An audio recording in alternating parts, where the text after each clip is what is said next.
Okay, I'm Garrett Wong. For those of you who don't know, I played on Star Trek Voyager's Ensign Kim.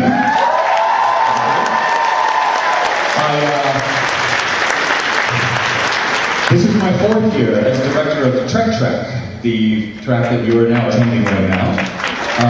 Thank you. Just a few announcements to begin with. I want to show you guys the actual official Trek Track, one of the Trek Track t-shirts for the 20th anniversary of Deep Space Nine. The 2 and the 0 are basically all the actors' names, and the D, the S, the 9 comprise all the different character names, including supporting characters like Galvan, Martok, Williams, whatnot. This is one of them. And our second shirt. Ooh. Yeah. See that? Schematic of DS9. Yes, with all the major characters off to the right. So this is the Trek Tracks cheap t-shirt for 2013. You can find it at the new America's Mart Dealer's Room, which is next to the Westin. It's a different location than last year. Cosmic City is the name of the t-shirt booth 1302, for those of you who want to help support Trek Track. Thank you. Now, also to make an announcement, right after this, George is doing a photo op at 5:15 back at the Marriott, the basement level, with Froggy's Photos.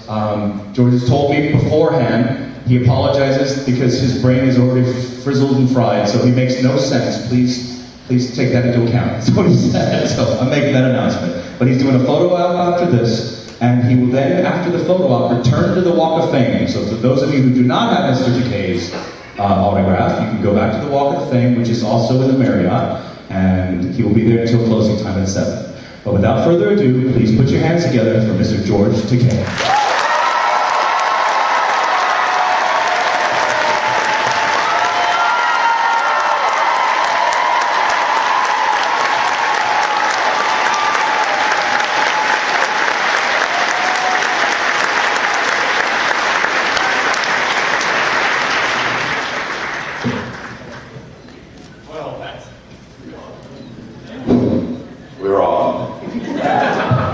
Thank you for that fantastic welcome here. It's so typical. Technical difficulties. DragonCon is a humongous convention, and that humongous welcome was appropriate to DragonCon. And thank you, Garrett, for properly warning them. I am in no shape to be talking to you at this time. My brain is completely scrambled.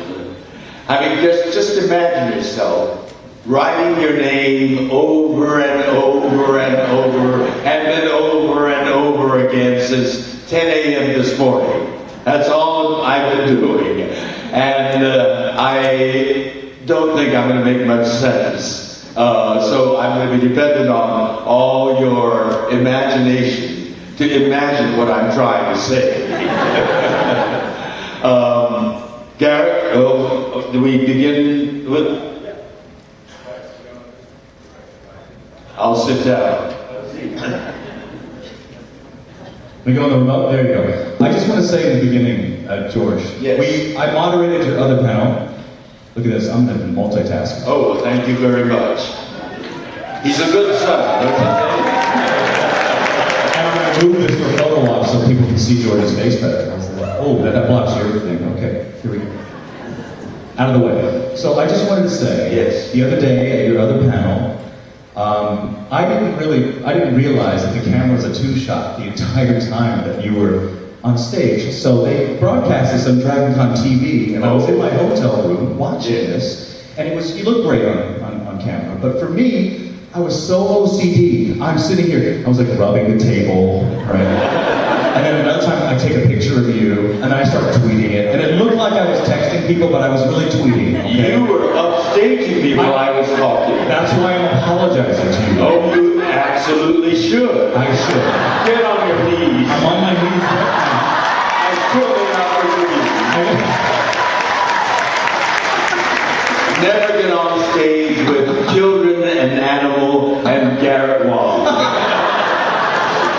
I felt so bad, and I just thought, I might as well. Well, good. At least you felt bad. I did, and I started laughing. I always see the comedy in things. I started thinking about elaborating or expanding on the issue and having an image of you talking and me ironing a shirt next to you, making an omelet, you know, just different random things. What room are you in that you didn't iron my shirt? I'll bring my laundry. Did I just volunteer to iron your shirt, something like that? Oh my goodness.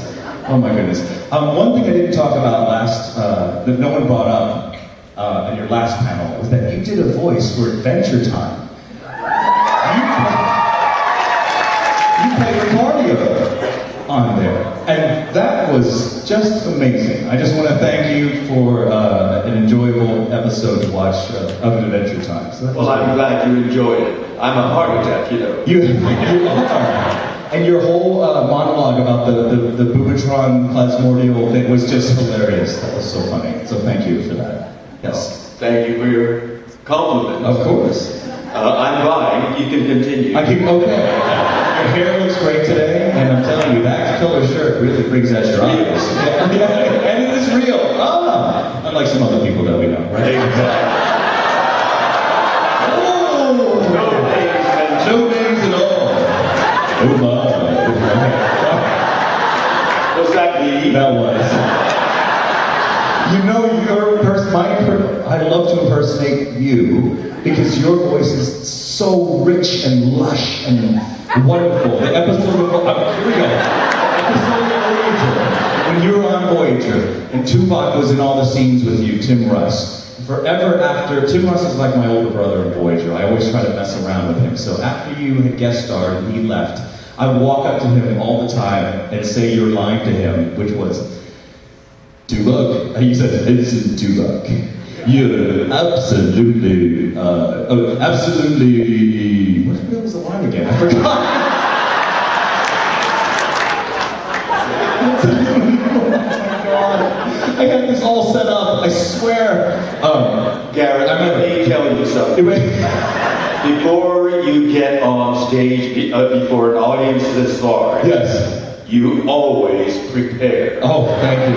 You never forget a line on stage. Yes, sir. And if you do, yes, you find some way to cover it up so that it doesn't look like you forgot. Yes, but I already messed that one up. So yes, you did. Let that be a lesson to you. I remember the line. You looked at him and you said, "Innocent Tuvok, you're absolutely right and absolutely wrong." And so I would say this to him. I've forgotten that line. It's so long to do it. But it's out of my sincere respect for you when I do impersonations of you, just so you know. I want you to understand that. So this is like a living room conversation between the two of us. For those of you who have questions, I want you to line up in this center aisle right here. There's a microphone, and you can actually sit down and ask your question if you're lined up. We appreciate that. So anybody who wants to have a question, you can come on to the center. But other than that, this is the fun part. Yes, it is. Ooh, here's one right here. Hello. Hello. Hello. I was wondering of the episodes of Star Trek where Sulu wasn't one of the leading characters. Is there an episode that you wish that he would have been? Well, in the second season, there was more than a half dozen shows that were actually written for me. During the hiatus between the first season and the second season, I was lucky enough to get cast in a movie with John Wayne called The Green Berets. And before that, during the first season, I was lobbying Gene Roddenberry for something more Sulu to do besides saying, "Aye, aye, sir, War 3, steady as she goes." And he said, yeah, he kept promising, next season.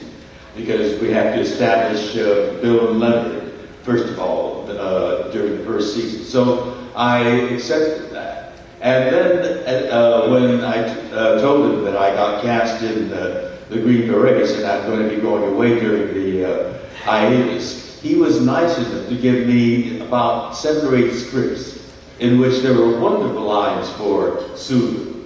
And so I took those scripts with me. We incidentally shot the Green Berets right here in Georgia at Fort Benning.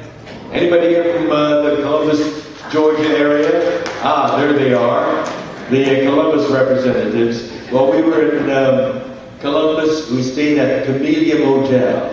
They told me that that's no longer there. Is that right? It's gone. What replaced it? A Holiday Inn? Well, that's where we were, and it was wonderful working with John Wayne and David Jansen and Bruce Cabot, Aldo Ray, Raymond St. Jacques. But we had a horrible rainstorm begin, and so we couldn't shoot in the rain, so we quit filming for about 4 or 5 days. And then the weather report was that it was going to continue on and on. So we decided to shoot for rain. And we went out there every day in the wet, muddy, and slogged around those hillsides there. But then, once we got established into the wet, muddy rain season, the rain stopped. And we still have more of those scenes to do. So then, with bright sunshine we started to wet down the grounds and make it muddy and simulate rain. People were standing off stage with hoses, making artificial rain. And so we got delayed way beyond what when I was supposed to be finished. And I had to phone back Hollywood and tell them that I won't be back in time for the beginning of the second season. And all the wonderful lines that I had memorized already while in Georgia, they had to start filming. So they brought in a young new actor named Walter Koenig. And they gave the character the name Chekhov. And he got all of my lines that I lobbied so hard for. I was outraged. This guy sails in from nowhere and steals my lines. And so I missed out on about 6 or 7 episodes. And they were wonderful episodes. Trouble with Triples, Game Schools of Triskelion. Wonderful shows. And so I came back hating Walter before I even met him. He was a thief.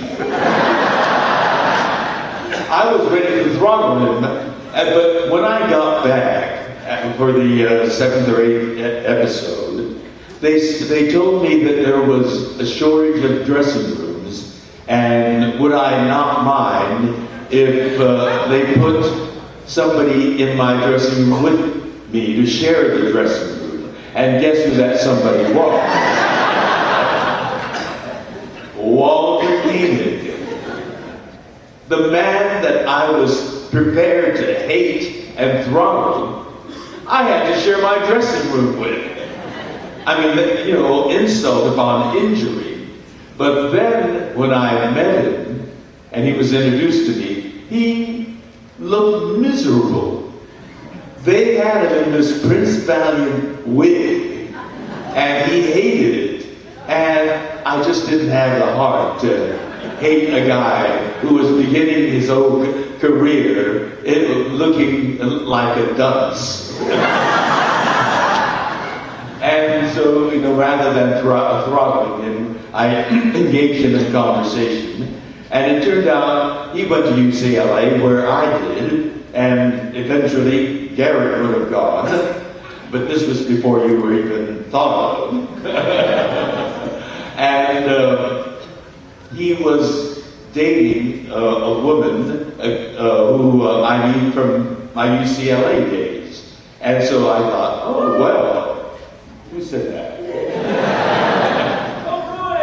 Bruins, yes! And he later married her, but I kept telling Walter, I knew Judy before you ever met her. And so I missed out on all those scenes because of Green Berets. And so those are the scenes that are the scripts that I've missed most, to answer your question. Thank you.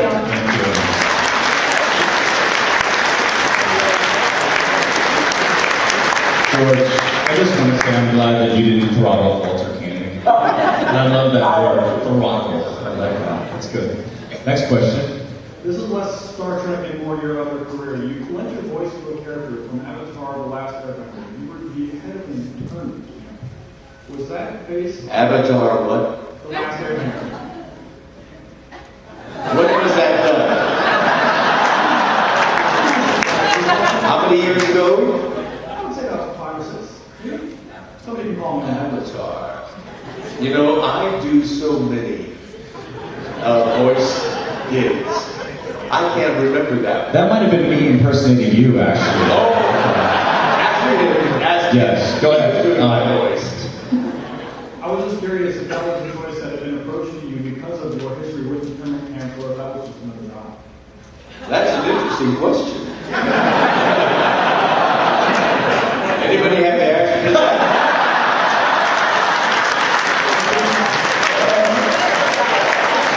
You know, I don't remember a thing about doing that. Thank you for your question. You know, life is like that picture there. You know, over the course of a lifetime, you keep filling it and filling it. And then it reaches a point where it won't take anymore and it just flows over. And Avatar was, I think, part of the overflow.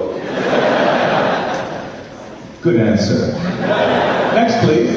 Hi, George. Hello. I'm a fellow UCLA alumni myself, so it's great to meet another Bruin. And this is my friend Simon here. We're both in a band called The Slants, who we played last night here at Dragon Con. Oh. Yeah, and we want to give you a CD. We've signed it and autographed you guys. Oh.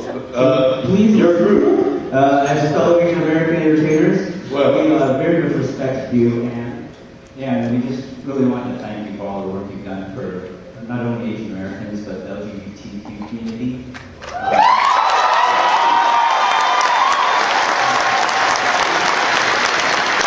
we do a lot of work. Listen to that applause. We have a lot of friends there. The world is changing because all of us are pulling it that wagon, each in our own way. We're moving society forward toward a more decent future, a decent society. So thank you guys for being here.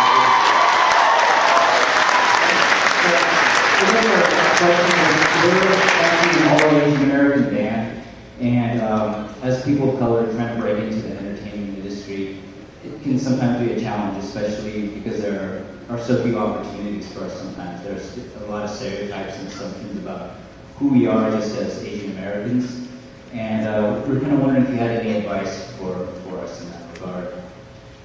Well, first of all, I'm glad that you guys are there, and you guys are, well, I trust, good musicians. I'll be checking you out.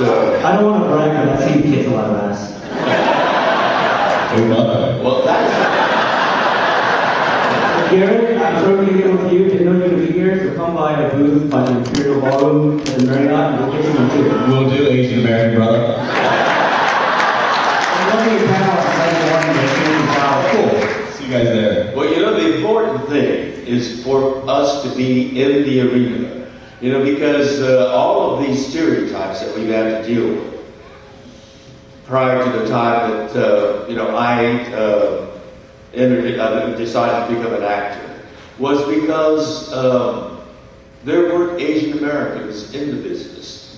Our images, the stereotypes, were not being shaped and formed by us. It was shaped and formed by people who had stereotypes and images of us. And so we have to be in the arena, bringing truth and reality to it, and telling the story from our vantage point, shaping the characters from our experiences. And that's how we get that truth into the media. And so it's very important that we be in there not only as actors, but as writers, directors, singers, participants in every aspect of it. Because Gene Roddenberry used to say, the strength of this planet is in its diversity coming together, all working in concert each one of us contributing our unique talents to it. And before, we weren't in there. And so now there are people like you and Gary and all these other people, as well as people from other experiences and other backgrounds, defining the rich diversity of this country. You know, just a few days ago, we celebrated the 50th anniversary of Dr. Martin Luther King's I Have a Dream speech. And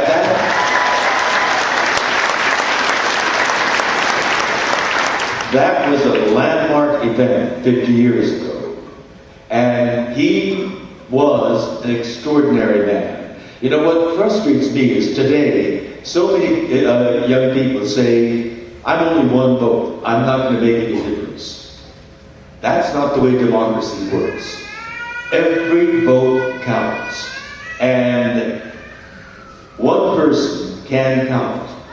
Dr. Martin Luther King was one person. But he had a mission. And he saw America in its almost utopian picture. He talked about the day that his children can be recognized for the content of their character and not the color of their skin, or when the sons of slaves or grandsons of slaves can sit down at the table of brotherhood with the sons of slave owners. That was, you know, a visionary dream that he had. Well, 50 years ago, that was a dream. Today we have now an African American president of the United States. Advances are being made. And one man like Dr. Martin Luther King can move a lot of people to action. And that's what we have to be doing, each and every one of us, with our unique backgrounds, with our unique talents, and our unique vantage points. That's what, and that was Gene Roddenberry's philosophy, that all of us coming together is going to make our world richer, but also move our world forward. Sometimes it looks like, you know, it's a pretty dark kind of situation. Look at what's happening in the Middle East. You know, I mean, there's a potential of another conflagration happening in Syria. So you'll have many occasions when you'll be daunted. There'll be challenges, there'll be obstacles, there'll be setbacks. But the important thing is to keep on keeping on. Be resilient, be able to bounce back, to be able to face that challenge over again. And we will reach that dream that Dr. Martin Luther King had. We've got an African American president now. Who knows? There may be an Asian American president, or a gay or lesbian president. You know, I mean, we don't have a woman. We haven't had a woman as a president yet. We've got a long ways to go, but we are making progress. And you've got to believe that we are making progress, despite some of the setbacks. You guys are going to be in there establishing your viewpoint, your talent, contributing your talent, and your brilliance, making this diverse society even more brilliant. So, good luck to you, more power to you. All my thanks. Thank you, President. I think President Takei sounds kind of cool.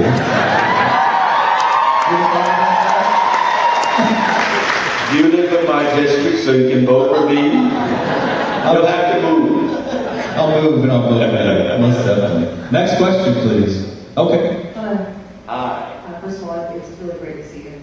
Thank you.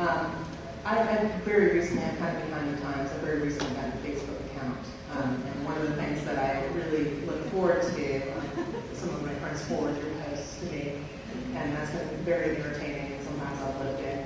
So I wanted to ask you, do you actually post all of your own things on Facebook? How much time do you spend on Facebook? And what's the most interesting, funny, or touching thing that you've ever received from a fan via Facebook? Well, That's a question that I've been asked many times. Do I post them myself? I post them when I have the time, but here I am doing Dragon Con all week long, bacchanalian. I'm exhausted at the end of the day. I don't do the posting when I'm out of town like this, or we have to go on location to work on a TV episode or a film. So I have a team of interns that do the posting. I backlog a lot of the posts. So to be very honest, the memes come from all of you. I label it, from the fans, but the commentaries are mine, and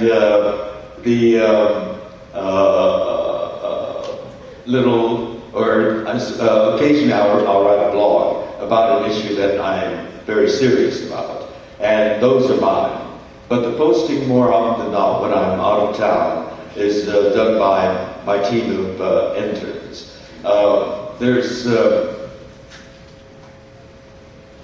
one blog that's most current now that I feel very strongly about. You all may have read or heard about the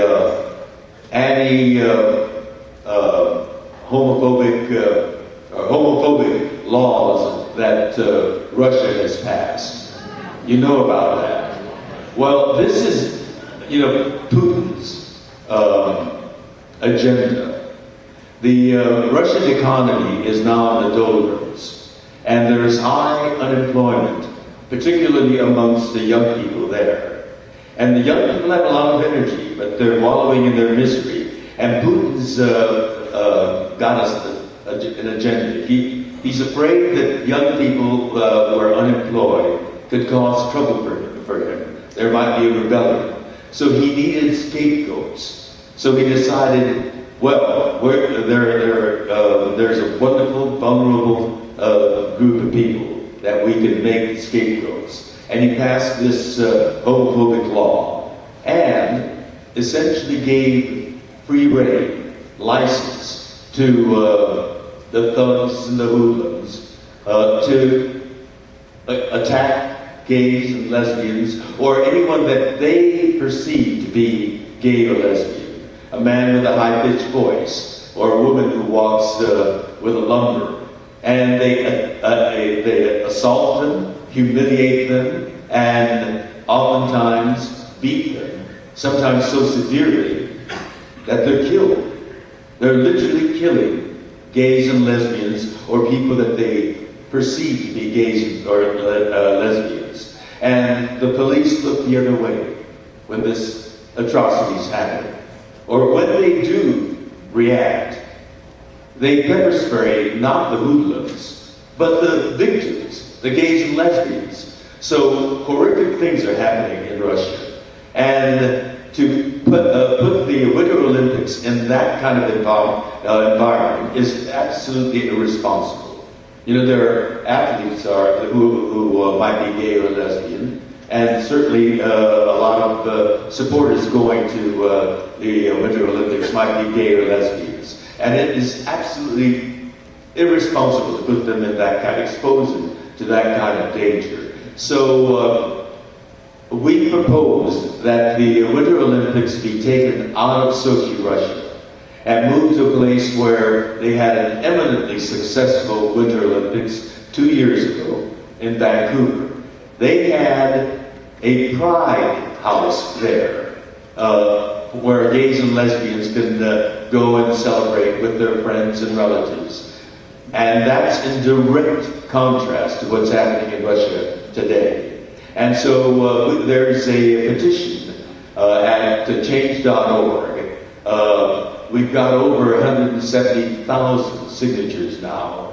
The IOC, the International Olympic Committee, is meeting in early September 8th, 9th, and 10th, where they'll be electing a new president. And this is an opportune occasion for that petition to be presented. And so those of you who agree with the idea here of moving the Winter Olympics out, do go to eitherchange.org or to my Facebook page at George Takei and go to that blog on get the Winter Olympics out of Sochi, Russia. And that will have a direct link to the petition. Change.org has a whole slew of petitions, so it might be a little difficult navigating that. But go to my Facebook page, and that has a direct link to that petition. And please sign that. And I hope that we can get the Winter Olympics moved out of Russia and into Vancouver, Canada. So,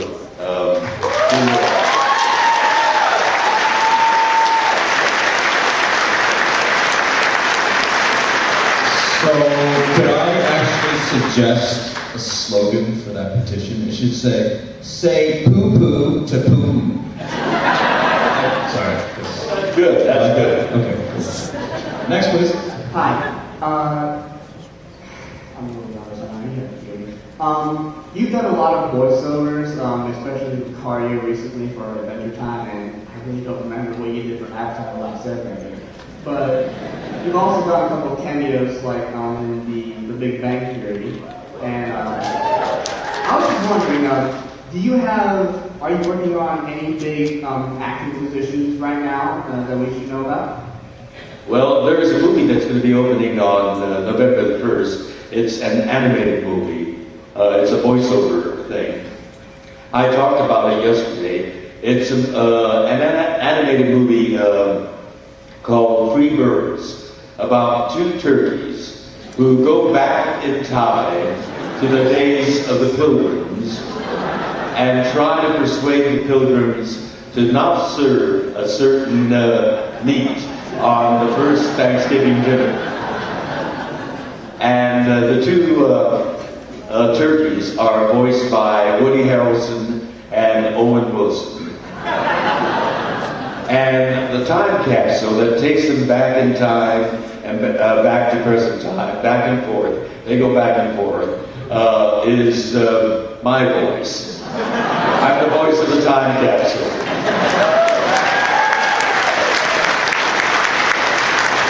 So on November the 1st, that's an easy day to remember, do rush out to your movie theaters and catch Free Birds.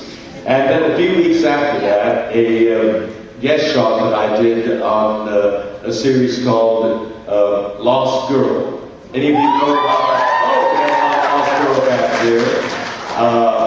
I do a guest role, which was absolutely fascinating and absolutely thrilling in a physical way. And I can't tell you any more about that because my guest appearance is supposed to be a surprise. I can only tell you that he is fabulously wealthy and extremely charming, a dapper dresser, and he's also got a little evil in him. So basically you. Who said that? You have horns coming out of your ears. He's like, I saw him as a deep, dark, bittersweet chocolate. He's got an edge of bitterness to it. That's delicious. Covered over with a patina of sweetness. And he loves throwing parties in his big, castle-like palatial home. He invites hundreds of his guests. But all during the party, he's in his fabulous bedroom, all by himself or a singular guest. So he was Great Gatsby. So he was Great Gatsby. You'll have to see the show to find out. Thank you. Next question. It's the first episode of the 4th season of Lost Girl, so tune in on that. Yes. Hello. First off, I love what you do. You're an awesome actor. You're an even greater activist. What I wanted to know is, have you always been an activist for LGBT, or have you only done it in recent years? And if so, why come out now to do it? Well, from the time I was about 9 or 10, preteen years, I knew that I was a little bit different, you know, because the other guys were saying, "Oh, Monica's nice." And I thought, yeah, Monica's nice. But Bobby...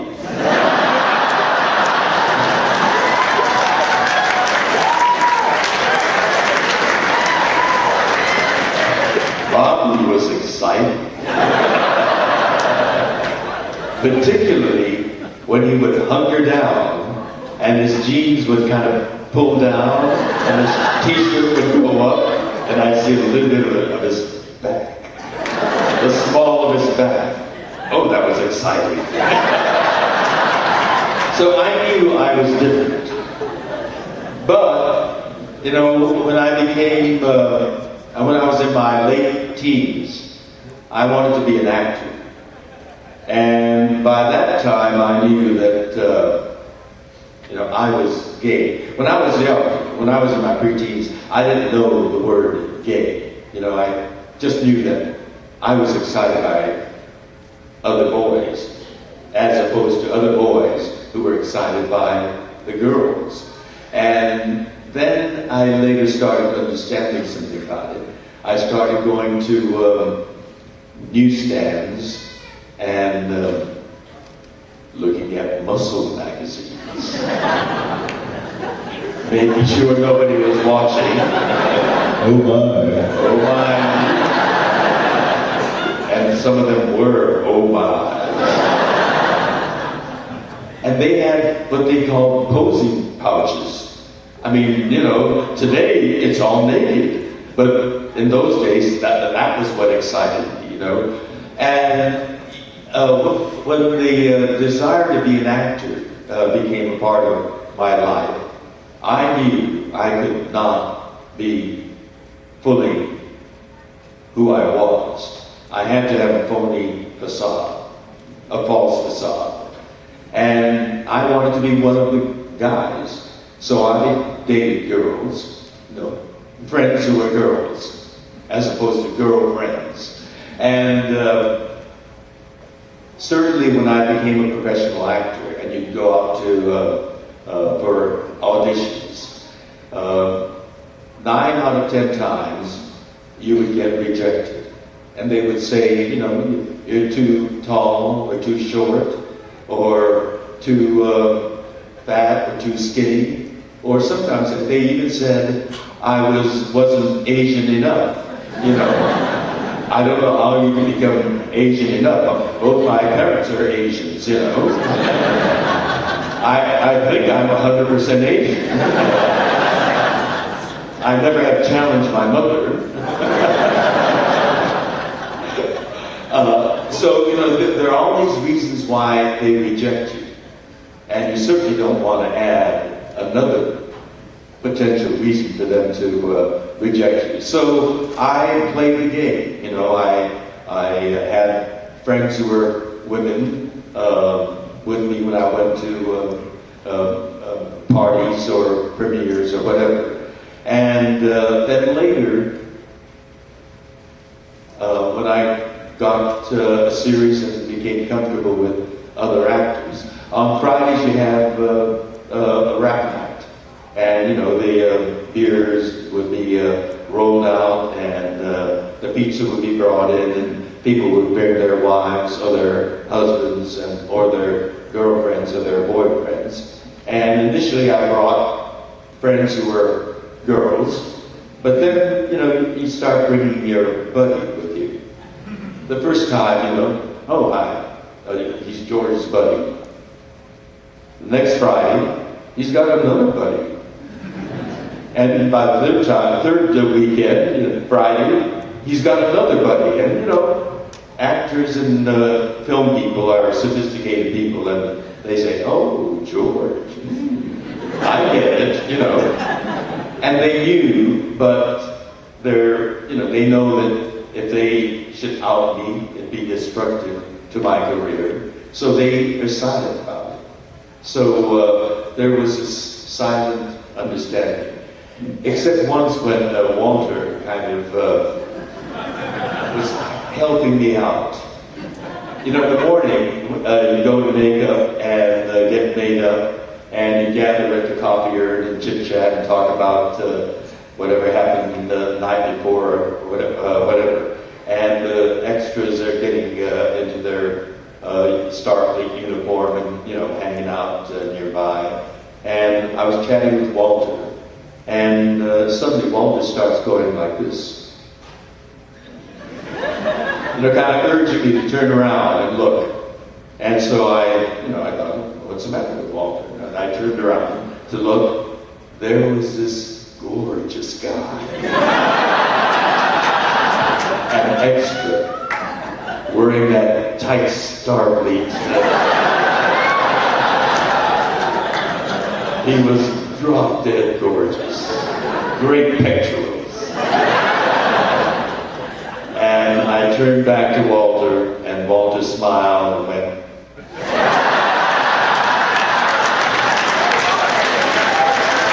and so I knew that Walter knew, and he was helping me out. So we had this kind of silent contact, you know. But then in 2005, something extraordinary happened in the California state legislature. Massachusetts already had same-sex marriage by 2005, but it was from the judicial route. The Massachusetts Supreme Court declared same-sex marriage constitutional. But in California, both the state Senate and the lower house, the Assembly, voted for a same-sex marriage bill. First time in the United States that it came through the legislative route. It was revolutionary. It was an historic event.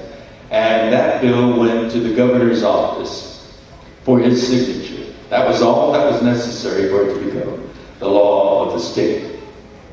That governor, when he ran for that office, said in his campaign, "I'm from Hollywood."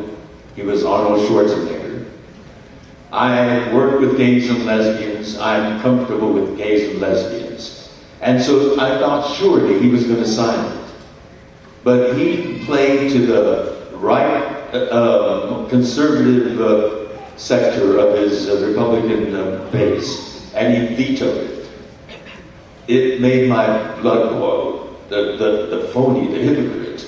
You know, he talks during the campaign like, you know, he's a friend of the LGBT community, but when push comes to shove, he vetoed it. And that night, Brad and I were at home watching the news on TV, and I saw all these people pouring out onto Santa Monica Boulevard, protesting that. And here we were at home, comfortable. And I said to Brad, you know, I've got to speak out on this. And for me to speak out on that issue, my voice has to be authentic. And that's when I talked to the press for the first time. And they determined that that was my coming out. But I had been out quietly to friends and family from long before that.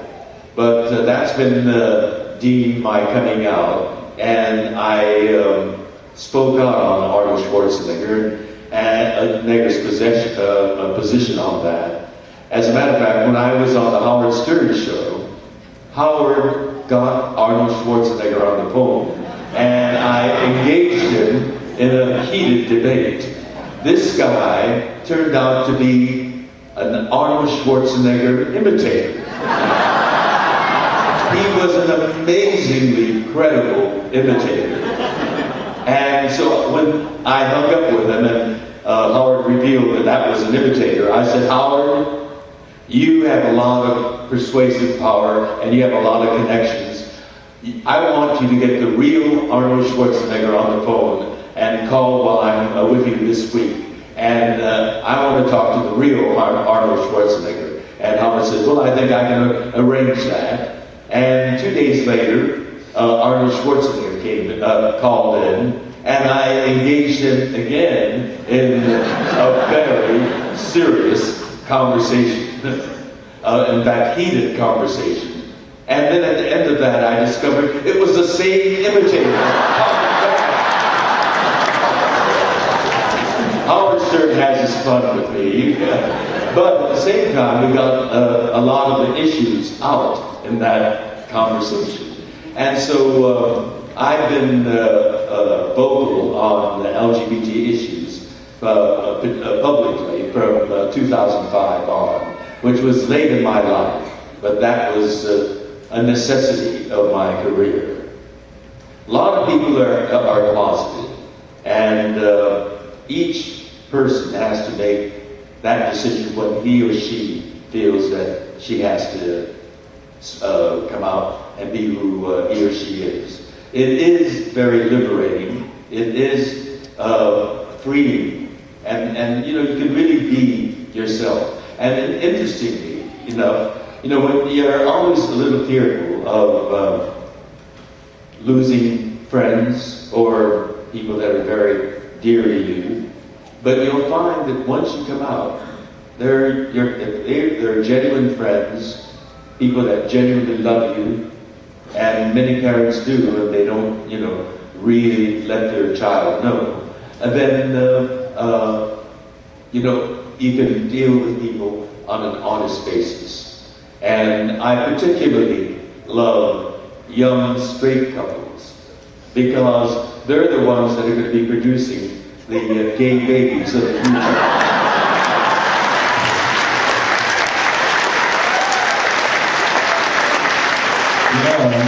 If you're on Howard Stern again, and he has the I'll be on in 2 weeks. Okay, but if he brings on the Schwarzenegger imitator, tell Howard I'm going to have my imitator, Garrett Home, debate his imitator. And then you're not doing it. Oh, how dare you, Schwarzenegger? I'm going to throttle you. Next question, please. Thank you for coming to Georga. And thank you in advance for coming to Cincinnati, Ohio. Yes, I'm looking forward to that. I'm going to be working with the Cincinnati Symphony Orchestra. That's another gig that I have, side gig. For the last 15 years, I've been working with symphony orchestras. I don't play an instrument. I don't sing like an opera singer. I'm a shower singer. But I talk at symphony concerts. I narrate, and I've been having great fun with that. And the conductor of the Cincinnati Symphony invited me over, and so I accepted. But as a result of that, the Cincinnati, I think they call it, Cincinnati Oktoberfest people asked me to be the Grand Marshal of the Oktoberfest. That's a German festival.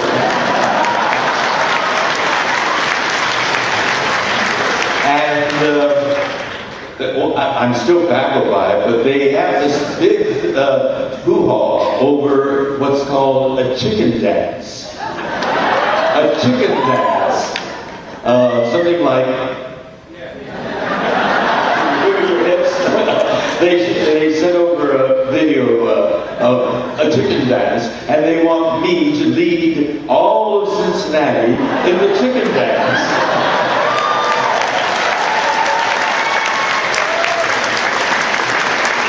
Do you think that's a dignified thing for the narrator of a symphony concert to be doing?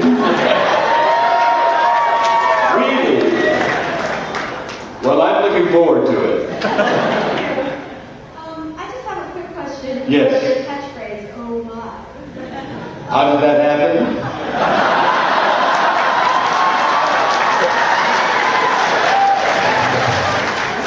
So, my second favorite trend is to where it originated. Well, you say oh my too, don't you, when something interesting happens? I've been saying oh my all my life. And then Howard Stern called and asked me to be his, in quotes, official announcer. And he wanted me to be a regular on that show. And I said, no, Howard, I'd be happy to do your show occasionally. But I'm an actor, and that's what I really enjoy doing. So I'll make a deal with you. I'll do it every quarter, every 3 months. And so he asked, so I agreed to be on the show. He has some outrageous things happening on that show. He had one buxom guest, a very bosomy lady, and he was interviewing her, and then he asked her to take her bra. I said, oh my. What a question to ask of a lady, But then, he had some bold guests. This woman took her bra. And that elicited another, oh my, 2 oh my's. And he had it on tape. So whether I'm there on the show or not, whenever someone does something outlandish or scandalous, he just presses that button and my voice comes on, oh my.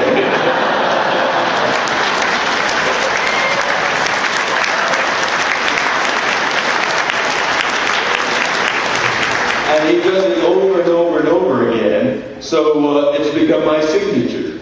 So I figured, well, all right, it's my signature. I'll use it as a title for my latest book. Oh my, there goes the internet.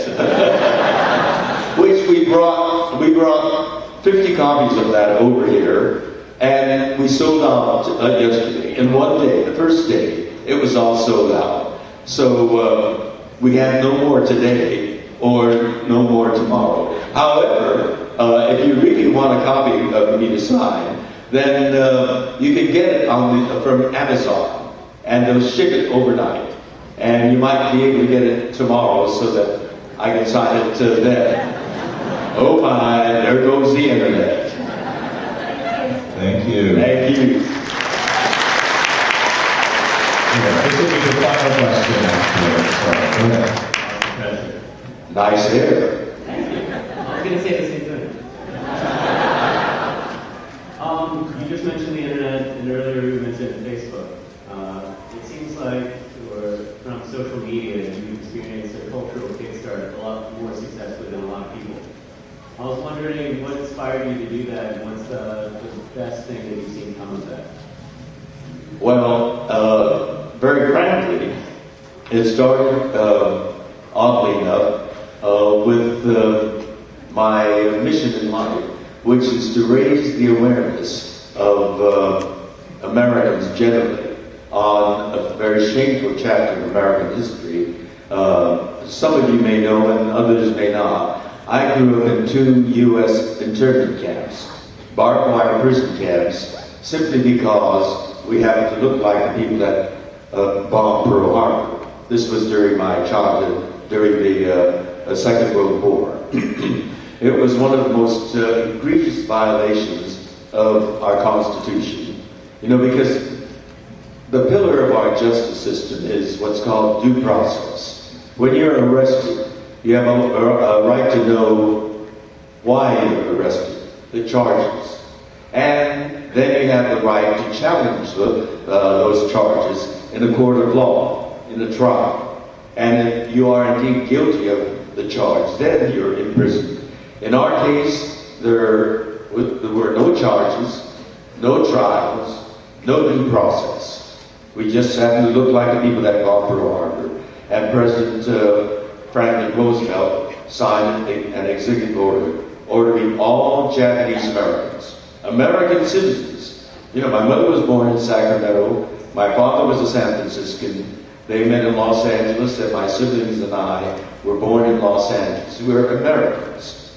And yet, because we looked like the people that bombed Pearl Harbor. We were summarily rounded up and put into these barbed wire internment camps. I was too young to really understand what that was about, but as a teenager, when I was reading civics books and history books, I couldn't quite reconcile that with what I knew to be my childhood and imprisonment. And so after dinner, I had long and sometimes heated conversations with my father about the internment. And I distilled those many discussions to what he said about our democracy. He said, our democracy is a people's democracy. It can be as great as the people can be, but it's also as fallible as people are. During the Second World War, this country got swept up by war hysteria and racism. You know, we were at war with Germany and Italy as well. But German Americans and Italian Americans looked like the rest of America. We looked different. And so it was easy to pick us out and put us into those prison camps just because of our racial ancestry. And so in a democracy, our democracy is vitally dependent on good people actively engaged in the process, trying to hold democracy's feet to the fire of its ideals. And he urged me to be active in the democratic process. And so I've been active in the electoral process as well as serving on appointed commissions and boards.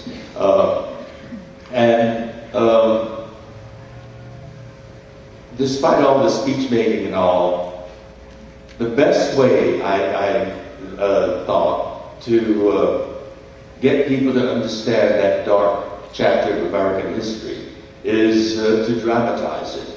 And I was planning on writing a script for film or either a special for television. But I met an extraordinarily gifted composer lyricist, and he said it should be a musical. Music has a way of hitting people so much more profoundly right here.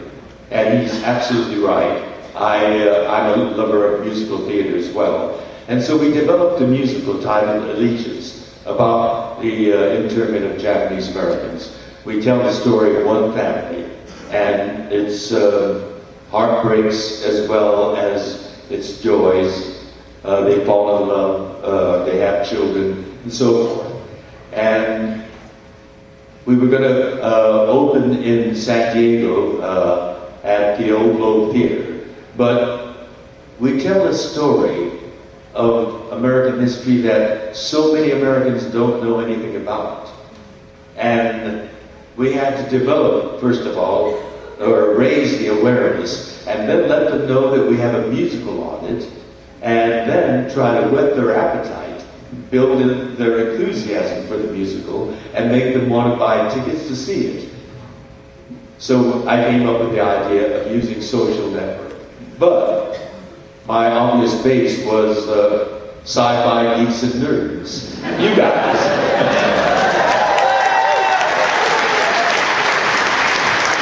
So I started 2.5 years ago talking about science fiction and science itself in a kind of a phonetic way. And you all came together. I had a core audience.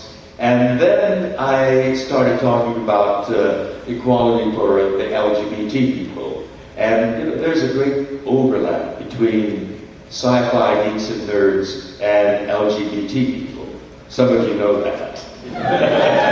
And my audience exploded, it got bigger. And then I started talking about the internment of Japanese Americans, and I revealed the fact that we have a musical on it. And when it opened in San Diego, we had full houses, sold out houses. We broke the 77-year historic record of the Old Globe Theater's box office and attendance records. And we wound up winning the San Diego Drama Critics Circle's Best Musical of 2012 award.